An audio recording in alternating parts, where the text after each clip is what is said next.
بسم اللہ الرحمن الرحیم۔ السلام علیکم۔ ہمارے چینل پر آپ کو ویلکم کہتے ہیں۔ روزانہ ایک نئی سچی کہانی سننے کے لیے اس چینل کو سبسکرائب کر لیجئے، کیونکہ نئی کہانیاں صرف سبسکرائبرز کو ہی ملیں گی۔ میرا نام صباحت خان ہے۔ میں گلگت کی رہنے والی ہوں۔ میرے بابا خاندانی رئیس تھے اور ماما بھی جاگیرداروں کے خاندان سے تھیں۔ میرے بابا کو بیٹوں سے بہت محبت تھی۔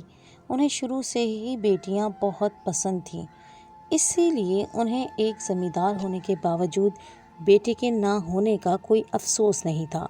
میرے بابا کی ہم دو ہی بیٹیاں، یعنی میری بڑی بہن اور میں۔ مجھ سے بڑی بہن ہیں جو شادی شدہ ہیں اور ملک سے باہر رہتی ہیں، اور میں یونیورسٹی میں تعلیم حاصل کرتی تھی۔ مجھے گریجویشن مکمل کیے 2 سال ہو چکے تھے، لیکن اب تک میرا کہیں رشتہ نہیں ہوا تھا۔ میرے بابا کو کوئی پریشانی بھی نہ تھی، وہ سارے معاملات اللہ پر چھوڑ چکے تھے، جبکہ میری ماما آئے روز میرے رشتے کے لیے کوئی وظیفہ کر رہی ہوتیں اور مجھے بھی کچھ نہ کچھ پڑھنے کے لیے دیتیں اور کہتیں کہ اس کو پڑھ کر اپنے اچھے نصیبوں کے لیے دعا مانگنا، جبکہ مجھے خود بھی شادی کی کوئی ٹینشن نہ تھی۔ لیکن ماما کی اتنی فکر اور پریشانی دیکھتے مجھے یوں لگتا تھا جیسے میری شادی ہوگی ہی نہیں۔ اس سے مجھے بھی تھوڑی سی فکر ہونے لگی تھی۔ ایسا نہیں تھا کہ میرے رشتے نہیں آتے تھے، میرے بہت سے رشتے آتے تھے، لیکن وہ سب دوسرے گاؤں کے زمیندار اور جاگیرداروں کے ہوتے تھے، جبکہ میرے بابا مجھے کسی جاگیرداروں کے خاندان میں نہیں دینا چاہتے تھے، جہاں عورتوں کو جاہل رکھا جاتا ہے اور مرد کو پڑھا لکھا ہو کر بھی جاہل ہی ہوتا تھا، جہاں بوسیدہ رسم و رواج کی بھینٹ معصوم جانیں ہی چڑھتی تھیں اور خون بہا اور غنی عام تھی، جبکہ میرے بابا کا علم صرف کتابوں کی حد تک محدود نہیں تھا، بلکہ اس علم کا استعمال اپنی عملی زندگی میں بھی لاتے تھے۔ اس لیے میرے بابا ہم بہنوں کی شادی کسی اچھے خاندان اور اچھے لڑکے کو دیکھ کر کرنا چاہتے تھے، جیسے میری بہن کا کیا تھا۔ میری بہن کے شوہر PhD ڈاکٹر تھے اور لندن کی کسی میڈیکل کی یونیورسٹی میں پروفیسر کے عہدے پر فائز تھے۔ میری بہن بھی ڈاکٹر تھی۔ ہمارے پڑوسی گاؤں کے جاگیردار کے بیٹے کے لیے بھی میرا کئی بار رشتہ آیا، مگر میرے بابا نے معذرت کر لی، کیونکہ ان کا بیٹا چٹا ان پڑھ تھا اور ان کی میرے لیے رشتے کی ایک اہم وجہ گاؤں کی ایک قیمتی زمین حاصل کرنا تھی۔ اس لیے باہر سے آنے والے آدھے رشتوں میں بھی ایک بڑی رکاوٹ وہی تھی۔ میری پھپھو نے جب میری امی کو پریشان دیکھا میری تصاویر اور ڈیٹیلز مانگی تاکہ وہ شہر میں کسی رشتے والی کو دے سکیں جو بہت بہترین رشتے بتاتی تھیں۔ امی نے ابو سے پوچھ کر میری تصاویر اور بایو ڈیٹا انہیں دے دیا۔ وہ آئے روز مختلف رشتہ بھیجتے، لیکن آدھے رشتے پہنچنے سے پہلے ہی ٹوٹ جاتے۔ وجہ پھر وہی پڑوسی گاؤں کے جاگیردار تھے جو میرا رشتہ ہونے ہی نہیں دیتے تھے۔ ابو نے میری بڑی بہن اور بہنوئی سے بھی بات کی تھی اور میرا اچھا رشتہ دکھانے کا کہا تھا۔ اب تو میں بھی بہت زیادہ پریشان رہنے لگی تھی۔ رشتے والے کے ذریعے ایک دن ایک افسر کا رشتہ آیا۔ وہ ایک اچھی فرم میں نوکری کرتا تھا اور رشتے داروں میں صرف ماں باپ تھے، کوئی دوسرا بھائی یا بہن نہیں تھے۔ وہ لوگ اپنے بیٹے کی شادی جلد چاہتے تھے۔ ابو نے چھان بین کروائی تو وہ لوگ اچھے اور صحیح لوگ تھے۔ بابا نے رشتے کے لیے ہاں کر دی اور میری شادی اس انجینئر لڑکے سے کرنے کا فیصلہ کیا گیا۔ رشتہ پلٹ جانے کا ڈر اس بار شاید بابا کو بھی تھا، جبھی انہوں نے اگلے ہی ہفتے منگنی یا رسم کی جگہ میرا نکاح کر دیا۔ نکاح کے بعد جہاں ماما اور بابا کے دل سے بوجھ اترا، وہیں میرا دل بھی مطمئن ہو گیا۔ شادی کی تیاریاں شروع ہوئیں اور بابا جو کر سکتے تھے انہوں نے میری شادی میں وہ سب کیا۔ جہیز میں چھوٹی سے لے کر بڑی ہر چیز تھی۔ میری شادی میں گاؤں کا ہر شخص انوائٹڈ تھا۔ بہت دھوم دھام سے رخصت ہو کر میں اپنے شوہر کے سنگ شہر آ گئی۔ ہزاروں ارمان دل میں سجائے میں شوہر کے کمرے میں بیٹھی تھی۔ جب وہ شخص کمرے میں آیا اور جو اس نے کہا، پہل تو میں یقین نہ کر سکی کہ بھلا یہ کہاں ممکن ہے، لیکن پھر جب یہ سب حقیقت میں ہوا، یعنی میرا شوہر سچ میں حمل سے ہو گیا، اس کا پیٹ بڑھنے لگا اور اس میں ایک زندگی سانس لینے لگی تو میری برداشت سے باہر ہونے لگا۔ ایسا لگتا ہے جیسے بہت جلد خدا کا عذاب نازل ہو جائے گا۔ میں نے اپنے شوہر کی رپورٹس پڑھیں جن میں ان کی پریگنینسی کے بارے میں صاف لکھا تھا۔ میری تو ساری خوشیاں ہی پانی ہو گئیں۔ شادی سے پہلے میں توقع سے ہٹ کے بہت خوش تھی۔ میں کسی انجان سے اتنی جلدی شادی نہیں کرنا چاہتی تھی کیونکہ میں سازشوں سے بہت ڈرتی تھی، لیکن پھر جب میں نے اپنے ہونے والے شوہر کو دیکھا تو میں ٹھٹک گئی۔ وہ حسین بھی تھا اور اس کی پرسنالٹی میں الگ ہی روب اور دبدبا تھا۔ وہ کسی کو بھی اپنی طرف مائل کرنے کی صلاحیت رکھتا تھا۔ کوئی بھی اس کی جانب متوجہ ہو سکتا تھا۔ جیسے میں مرعوب ہو گئی تھی، اس لیے مجھے بالکل اندازہ نہ تھا کہ وہ ایک آدمی کے بھیس میں چھپی عورت ہے۔ ہوا کچھ یوں تھا کہ میرے شوہر نے شادی کی پہلی رات مجھ سے جو بات کہی اسے سنتے مجھے شدید دھچکا لگا۔ میں دلہن بنی عروسی لباس میں پھولوں سے سجے کمرے میں بیٹھی تھی۔ ہر طرف تازہ موتیے کے خوشبو اور گلاب کے رنگ بکھرے تھے۔ میں شرمائی سی بیٹھ کے درمیان پھولوں پر بیٹھی تھی۔ بہت گھبراہٹ بھی ہو رہی تھی اور بھاری زیوروں کا وزن بھی اب تھکا رہا تھا۔ میں بیڈ سے ٹیک لگا کر بیٹھی اور اپنے دلہے کا انتظار کرنے لگی۔ جب دروازے پر ہلکی سی دستک ہوئی اور وہ گلا کھنکارتے ہوئے کمرے میں داخل ہوئے، میں فوراً سیدھی ہوئی اور چہرے پر گھونگھٹ ڈال لیا۔ میرے شوہر دروازہ بند کرتے اندر آئے اور بیڈ پر کچھ فاصلے سے بیٹھ گئے۔ میرا گھونگھٹ ہٹایا اور ماشاءاللہ کہتے سلام کیا۔ میں نے جواب دیا۔ خیریت دریافت کرنے کے بعد انہوں نے میری منہ دکھائی کا تحفہ میرے ہاتھ میں رکھا۔ وہ ایک چھوٹا سا مخملی ڈبہ تھا۔ میں نے شکریہ کہا۔ پھر کچھ دیر ادھر ادھر کی باتیں کرنے کے بعد میرے شوہر نے ایک بار پھر گلا صاف کیا اور مجھ سے مخاطب ہوتے ہوئے بولے، آج ہماری زندگی کا نیا آغاز ہے اور اس لیے میں زندگی کا آغاز بہت سچائی سے کرنا چاہتا ہوں اور ہر بات واضح طور پر کھول کر رکھ دینا چاہتا ہوں تاکہ آگے زندگی میں مسئلے مسائل نہ ہوں۔ وہ کہتے ہوئے چپ ہو گئے۔ میں نے کہا، جی کہیے، میں سن رہی ہوں۔ میں سمجھی وہ مجھے گھر کے کام کو لے کر یا زبان درازی یا کھانے کے متعلق کوئی نصیحت کریں گے، لیکن جو بات انہوں نے کہی وہ میرے وہم و گمان میں بھی نہ تھی اور شاید کسی کے بھی گمان میں نہیں ہو سکتی۔ وہ مجھ سے بولے کہ میں جانتا ہوں ہر عورت اپنے لیے خواب دیکھتی ہے اور شادی سے پہلے ہی میاں بچے اور ایک بھرپور گھر کے خواب دیکھتی ہے اور اس میں کوئی قباحت بھی نہیں ہے، لیکن ہمارے رشتے میں تم بچے پیدا نہیں کرو گی۔ وہ بولے تو میری سانس رک گئی۔ شادی کی پہلی رات ہی یہ کیسی ظالمانہ باتیں تھیں، یہ جانتے ہوئے بھی کہ ہر عورت کو اولاد کی کتنی چاہت ہوتی ہے۔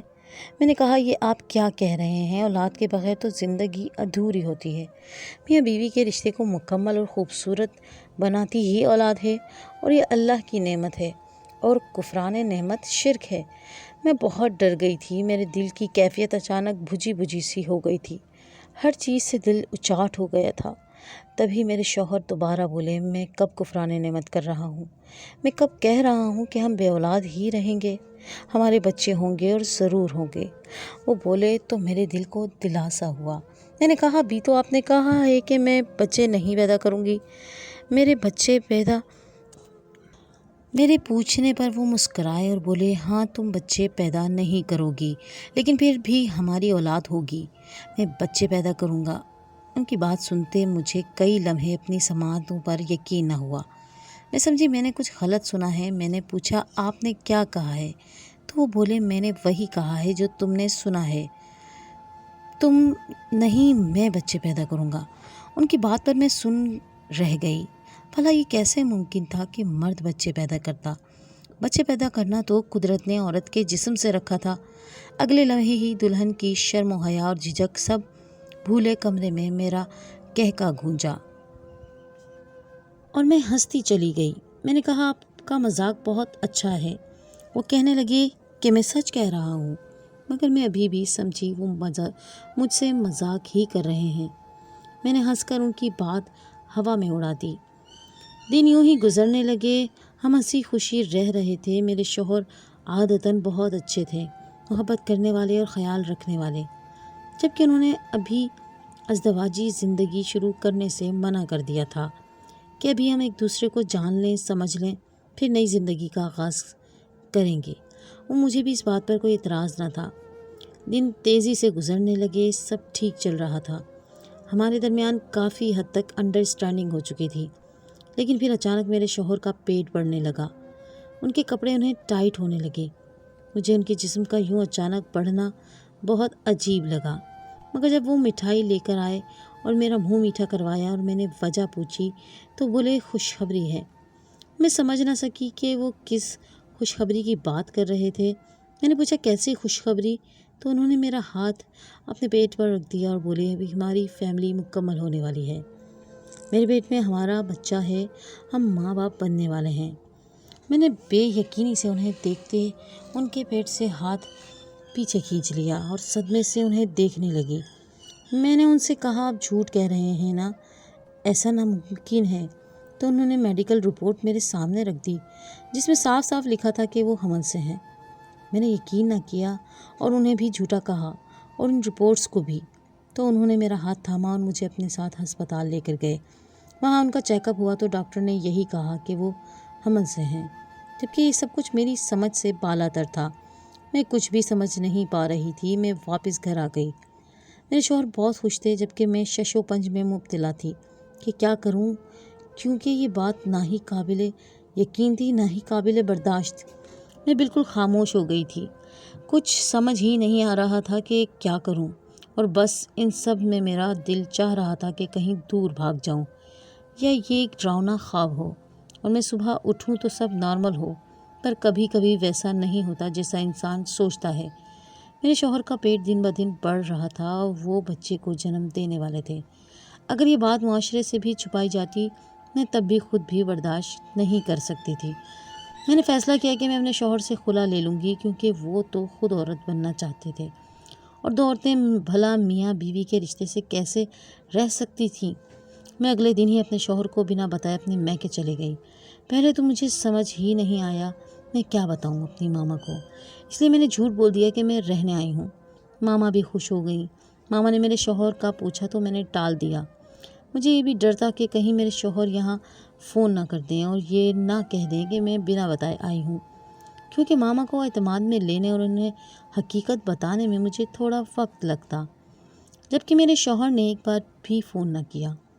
مجھے میکے میں رہتے 3 دن ہوئے تھے کہ ماما کو شک ہو گیا اور انہوں نے مجھ سے سختی سے پوچھا کیا ماجرا ہے، تو میں نے بنا کچھ چھپائے شادی کی پہلی رات سے اب تک جو کچھ بھی تھا سب کچھ بتا دیا۔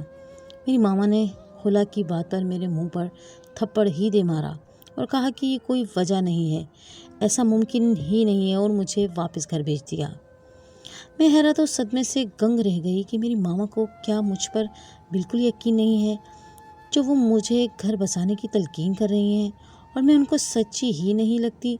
پھر مجھے احساس ہوا جس طرح میری ماما نے میرا یقین نہ کیا اس طرح کوئی بھی میرا یقین نہیں کرے گا، اور کوئی بھی میرا یقین بھلا کیوں کرے جب میں خود یقین نہیں کر پائی تھی۔ اس میں کسی دوسرے کا تو کوئی قصور نہیں، بات ایسی تھی ہی نہیں کہ کوئی میرا یقین کرتا۔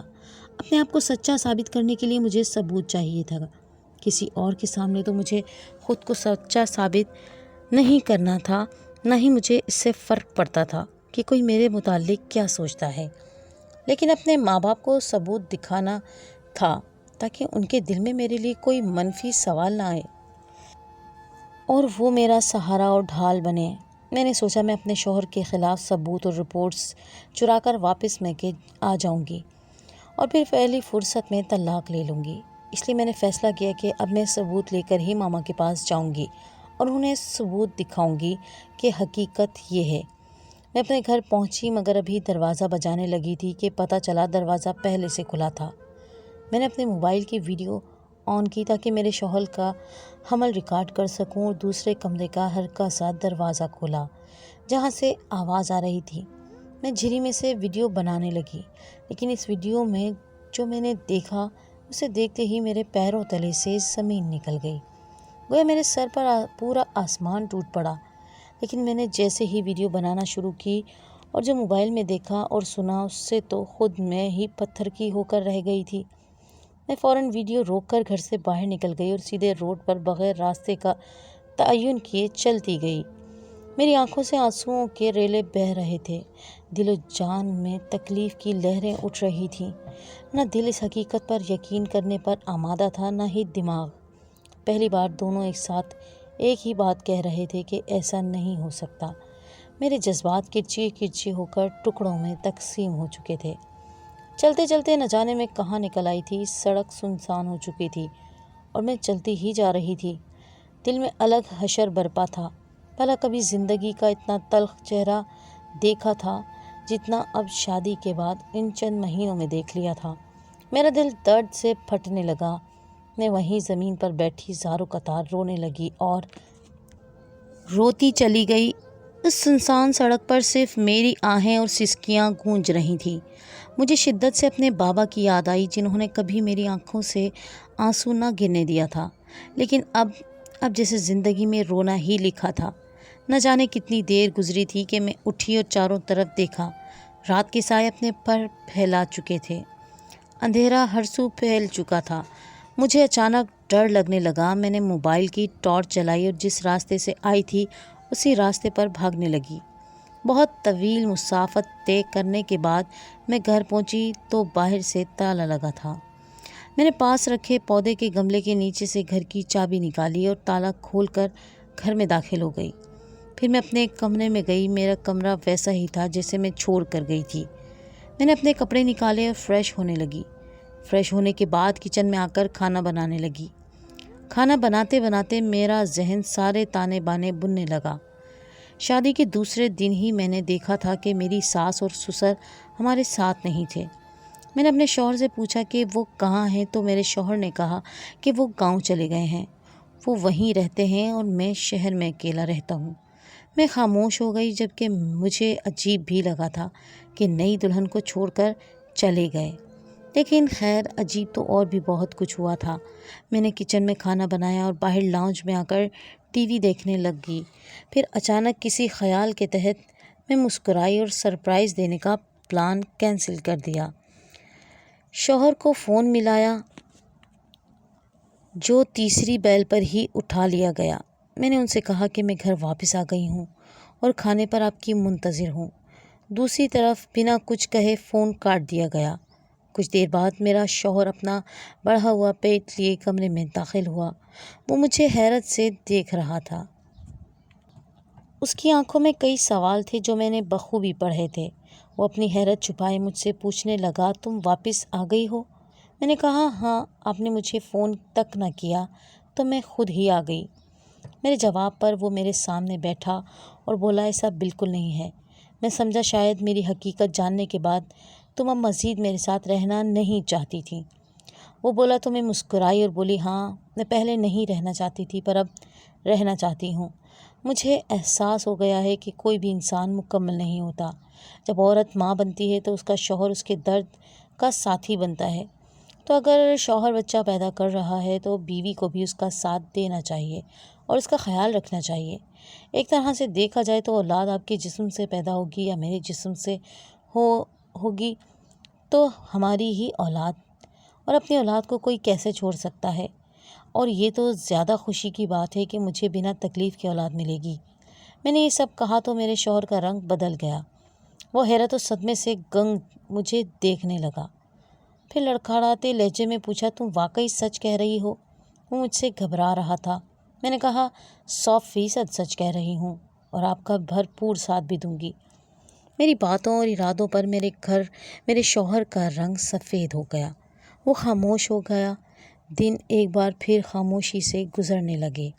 پھر کچھ دنوں سے میرا نام نہاد شوہر بہت پریشان تھا۔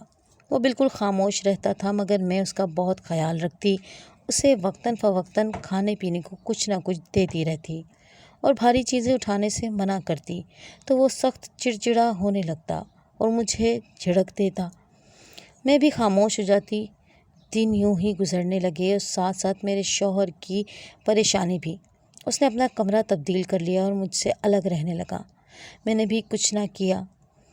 چند دن بعد میرے نام پر ایک کورئر آیا جس میں میرے نام کا لندن کا ٹکٹ تھا اور میری ضروری کاغذات بھی۔ یہ کورئر میں نے خود وصول کیا تاکہ میرے شوہر کو کچھ پتہ نہ چل سکے۔ جبکہ میرا شوہر اپنے کمرے میں آرام کر رہا تھا۔ یوں بآسانی میں رات کے وقت خاموشی سے گھر سے نکلی اور ایئرپورٹ پہنچی۔ وہاں میرے گھر والے پہلے سے موجود تھے۔ میرے ماما اور بابا مجھ سے ملے اور اپنی دعاؤں کے سائے تلے مجھے لندن بھیج دیا۔ میں لندن پہنچی تو میری بہن اور بہنوئی میرے منتظر تھے۔ میں اپنی بہن سے مل کر بہت روئی اور میری بہن بھی میری اذیت پر رو پڑی۔ میرے بہنوئی بھی ہر بات سے واقف تھے۔ انہوں نے میرا بھائی بن کر میرے سر پر ہاتھ رکھا۔ پھر میں ان کے ساتھ ان کے گھر پہنچی، کھانا کھا کر آرام کیا تو رات تک نکاح خواں آ گیا اور میرے بہنوئی کے وہ دوست بھی جن سے میرا نکاح تھا۔ میں ایک بار پھر بہت روئی۔ خیر میرا نکاح میرے بہنوئی کے دوست سے ہو گیا۔ رخصتی 4 مہینے بعد کی رکھی تھی کیونکہ میرے بہنوئی کے دوست کچھ عرصے کے لیے اپنے ضروری کام سے دوسرے شہر جا رہے تھے۔ اب مجھے ایسا لگتا تھا جیسے سب کچھ ٹھیک ہو جائے گا۔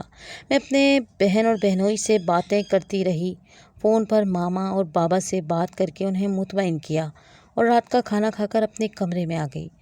اپنے کمرے میں آ کر سونے کے لیے لیٹی تو نیند ہی نہ آئی بلکہ میں ماضی کی سڑکوں پر دوڑنے لگی۔ اس دن وہ ویڈیو بناتے وقت جو حقیقت مجھ پر آشکار ہوئی تھی اس نے مجھے توڑ کر رکھ دیا تھا۔ میرا سابقہ شوہر جس نے میرے ساتھ شادی کا ڈرامہ کیا تھا، دراصل وہ میرا شوہر نہیں بلکہ پڑوسی جاگیردار کا خاص آدمی تھا جس نے نام اور پہچان بدل کر مجھ سے فرضی نکاح کا ناٹک کیا تھا، اور پھر میرے سامنے یہ حمل سے ہونے کا ناٹک اس لیے کیا تاکہ میں خود خلا لے لوں، اور خلا یا طلاق کے بعد ہمارے یہاں عورتوں پر ایسا دھبا لگتا تھا کہ کوئی اونچے یا اچھے خاندان کے لوگ انہیں نہیں اپناتے تھے۔ ایسے میں وہ جاگیردار اپنے بیٹے سے میری شادی کرتا اور یہ شادی صرف اور صرف اس قیمتی زمین کے حصول کے لیے تھی جو میرے نام تھی۔ اس لیے یہ سب ڈرامہ رچایا گیا، جبکہ وہ ڈاکٹر بھی نکلی تھا اور اس ڈاکٹر کی بنائی ہوئی رپورٹ بھی۔ میں اتنی بے وقوف تو نہ تھی۔ میں اس دن بہت روئی۔ اس وقت بھی اس سنسان سڑک پر بیٹھی رو رہی تھی جب میرے پاس میرے بابا کا فون آیا۔ اماں نے انہیں سب بتا دیا تھا جس کی تصدیق کے لیے انہوں نے مجھے فون کیا تھا۔ وہ مجھ پر یقین رکھتے تھے۔ پھر میں نے انہیں سب کچھ بتا دیا اور بہت روئی تو انہوں نے مجھے حوصلہ دیا اور اس کھیل کو جاری رکھنے کا حکم بھی دیا۔ پھر سب کچھ میں نے بابا کے کہنے پر کیا، چونکہ وہ نکاح بھی نکلی ہی تھا، کیونکہ ہمارے پڑوسی جاگیردار حقیقت میں کسی طلاق یافتہ لڑکی کو بہو نہیں بنا سکتے تھے۔ بابا نے میرے لندن جانے کا انتظام کیا تاکہ مزید رکاوٹ نہ ہو، اور اچانک ہی بنا کسی کی بھنک پڑے مجھے لندن بھیج دیا، جہاں میرے بہنوئی نے میرے لیے رشتہ تلاش کر کے رکھا ہوا تھا۔ وہ بھی ڈاکٹر ہی تھے۔ اس بات کو 1 مہینہ ہو گیا ہے۔